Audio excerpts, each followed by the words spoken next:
नमस्कार। आइ हम बनेलहुँ हँ गाजरके हलुआ।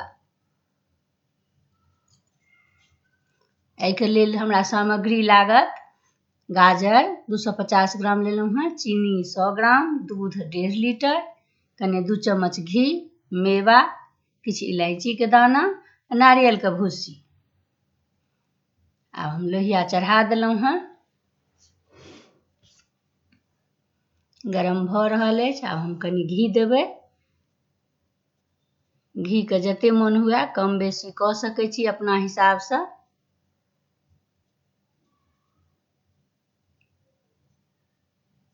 घी गरम भऽ गेल। आब एहिमे हम गाजर खसबै छी।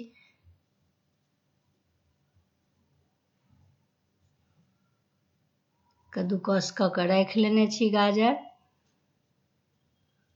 एकरा धीरे धीरे मीडियम फ्लेम पर में आँच पर में ओकरा भुजबै कनि काल। मुलायम भऽ जायत, पानि एकर सुखा जायत तखन एहिमे दूध देबै। तब कने काल 2 मिनट भुजबै।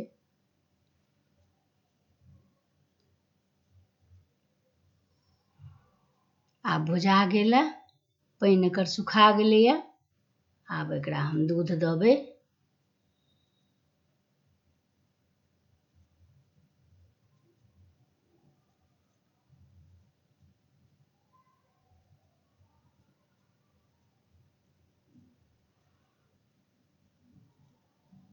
दूध जाबे तक खूब रहत ताबे तक कनि कम आँच बेसी आँच करैत रहब। ओहिसँ धीरे धीरे धीरे धीरे कऽ कऽ दूध जरि जायत। सब दूध बेरा बेरी कऽ कऽ दऽ कऽ पूरा दूधके कोनो ई जरूरी नहि छै कि एते कि ओते, बेसियो दऽ सकै छियै।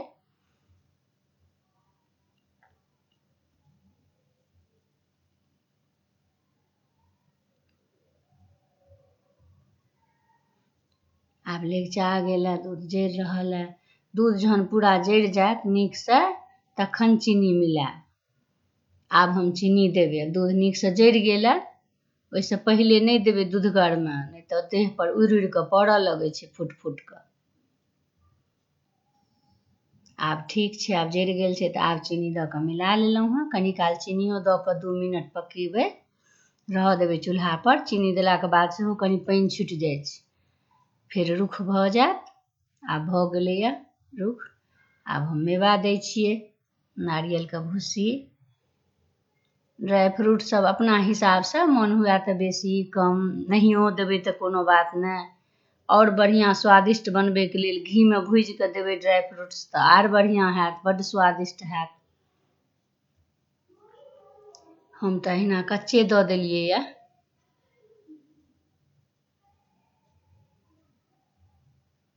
आब इलायची बुकि कऽ रखने छलहुँ हँ, इलायची दऽ देलियै।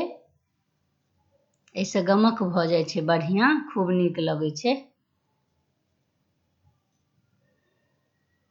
आब हमर बनि कऽ तैयार भऽ गेल। अहूँ सब बनाउ आ खइयौ।